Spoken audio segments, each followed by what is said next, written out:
Yo tout le monde, c'est Neil, j'espère que vous allez bien. Aujourd'hui on se retrouve pour une vidéo sur le porridge, donc c'est la deuxième que je fais sur le sujet. Si vous n'avez pas vu la première, je vous conseille de cliquer en haut sur le petit lien que je vous mets ou dans la description. J'aborde dans la première vidéo un petit peu plus les principes globaux du porridge, comment ça se prépare, voilà. C'est vraiment une vidéo basique sur comment faire du porridge. Aujourd'hui, cela dit, comme je vous ai dit dans la première vidéo sur le porridge, on va voir une version un petit peu plus complexe. Ça va être une version au thé matcha et aux fruits rouges. Si vous me suivez sur Instagram, évidemment, maintenant vous savez que c'est quelque chose d'assez basique dans ce que moi je mange dans la vie de tous les jours. Je mange vraiment ça tous les matins. Et je vais décliner ça en 3 toppings différents. Un avec une compotée de fruits, une autre qui sera une salade de fruits d'hiver et qui vous montre qu'on peut vraiment mettre absolument tout ce qu'on veut sur un porridge. Et une troisième version qui sera une version smoothie bowl et où je vous expliquerai donc un petit peu plus le principe du smoothie bowl. Depuis maintenant quasiment un an, je pense que je fais tous mes porridge à base de flocons d'avoine de grosse taille que vous trouvez dans des magasins bio la plupart du temps. Mais ça se trouve facilement en vrac, même maintenant dans des grandes surfaces comme Carrefour, Monoprix, vous avez ça en vrac, des gros flocons d'avoine.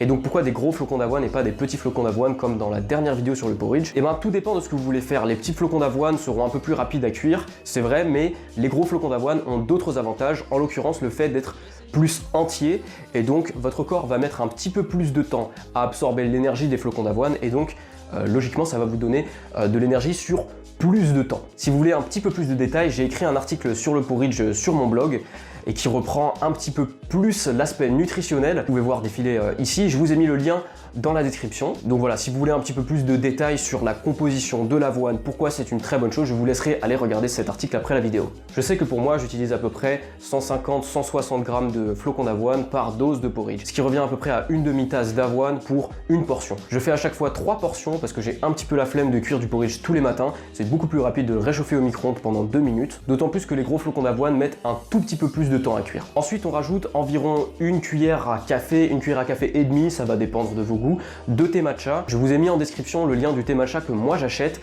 C'est clairement pas le meilleur en termes d'environnement puisque je l'achète en ligne, mais je n'ai pas trouvé de meilleur rapport qualité-prix. Globalement, le thé matcha dans les magasins bio, il est très cher et puis en plus, il est même pas si bon que ça. Voilà, j'ai remarqué que ceux que j'achetais en ligne étaient de bien meilleure qualité. Il est bio, il est vraiment pas mal pour la cuisine et il est surtout vraiment pas cher. Je mélange sans avoir rajouté de liquide pour vraiment homogénéiser la répartition du thé matcha partout sur l'avoine. Comme vous le savez maintenant, c'est une dose d'avoine, une dose de lait végétal et une dose d'eau pour un porridge absolument parfait. Ici, on ne déroge pas à la règle et on va mettre une dose de lait de soja à la vanille qui, associé au thé matcha et aux fruits rouges, donne vraiment cette particularité à ce porridge que j'apprécie particulièrement. On va rajouter une dose d'eau, donc une tasse et demie, et environ une tasse de fruits rouges. Mais là, vous êtes complètement libre, je vous dis une tasse pour que vous visualisiez à peu près ce que moi je mets, mais je mesure jamais, je mets comme ça à la schlag dans la casserole et puis ça marche toujours très bien. On mélange pour tout bien répartir, on met à feu moyen et on va attendre 10-15 minutes maximum et le porridge sera prêt. Si vous vous souvenez bien de la dernière fois, il vaut mieux que le porridge soit un tout petit peu trop liquide que trop sec et ça vaut également pour les gros flocons d'avoine. N'oubliez pas de mélanger régulièrement pendant la cuisson, c'est une des raisons qui va faire que le porridge sera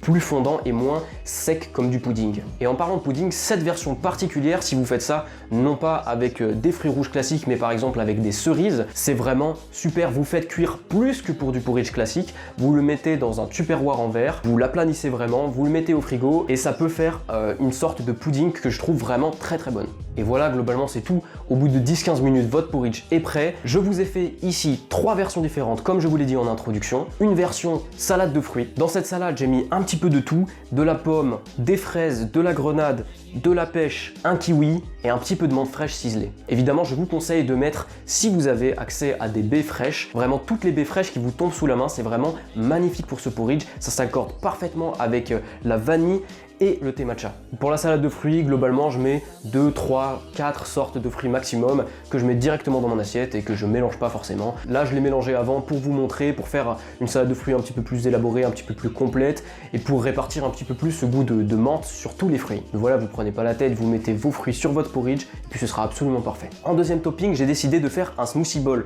J'ai fait un smoothie globalement classique, banane, pomme, jus de citron vert. Et là en l'occurrence j'ai rajouté du cassis surgelé, plein d'antioxydants. La petite différence à noter avec un smoothie classique quand vous faites un smoothie pour un smoothie bowl, c'est que il faut mettre un tiers environ d'eau en moins. Là en l'occurrence ça fera plus un aspect style purée et puis ça s'associera vraiment bien mieux avec le porridge. Je vous conseille d'avoir une base banane ou une base pomme, mais globalement vous pouvez mettre également tout ce que vous voulez là-dedans. Parfois ce sera pas super réussi, parfois ce sera juste incroyable, donc je vous conseille d'essayer, d'expérimenter, c'est juste marrant de mettre un petit peu tout ce que vous avez. Si vous me suivez un petit peu sur Instagram, vous avez pu voir que dernièrement j'ai essayé un petit peu la roquette dans différents types de smoothies et c'est vraiment top. Pour le smoothie j'aime bien le laisser tourner un petit peu longtemps, par exemple si je mets des fruits rouges ou alors des légumes à feuilles comme la roquette comme je vous ai dit, ou par exemple des épinards frais, que tout soit vraiment bien mixé. Et je vous ai également montré une version cuite, c'est-à-dire une version de compoté, une version de compote. Ça marche avec n'importe quoi, même si une base pomme, une base poire, banane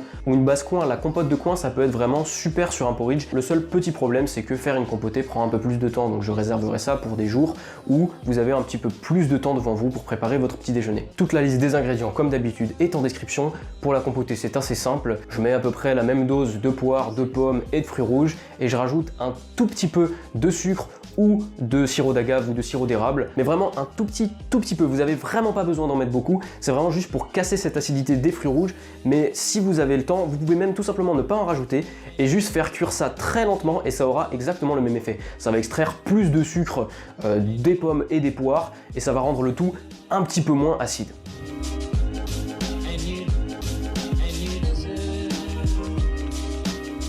J'ai une petite barquette comme ça que je sors tous les matins quand je prépare mon porridge et où il y a tout marqué dessus, sésame noir, graines de lin, graines de courge, baies de goji et tout ce qui me permet un petit peu d'une manière générale de faire mes toppings.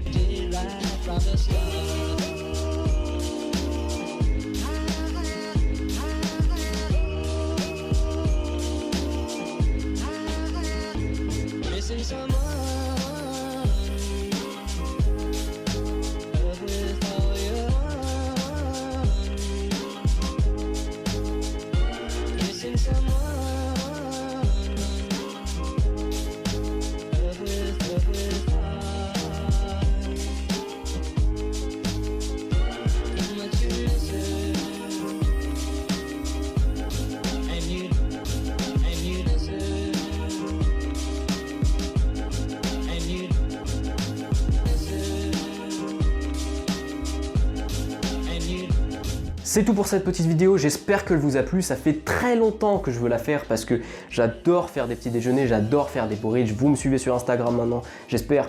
Vous le savez maintenant, c'est ce que je préfère faire. Donc j'en ai profité aujourd'hui pour enfin vous partager une recette un petit peu plus élaborée de porridge. En attendant, si cette petite vidéo vous a plu, vous pouvez évidemment vous abonner, la partager, ça me ferait extrêmement plaisir. Le petit pouce en l'air qui fait toujours plaisir et surtout, vous pouvez aller regarder mon compte Instagram, je suis sûr que vous trouverez plein d'idées pour le porridge. Voilà, en tout cas c'est tout pour moi pour aujourd'hui, j'espère que ça vous a plu. Je vous dis à très bientôt dans une prochaine vidéo. Ciao tout le monde, peace!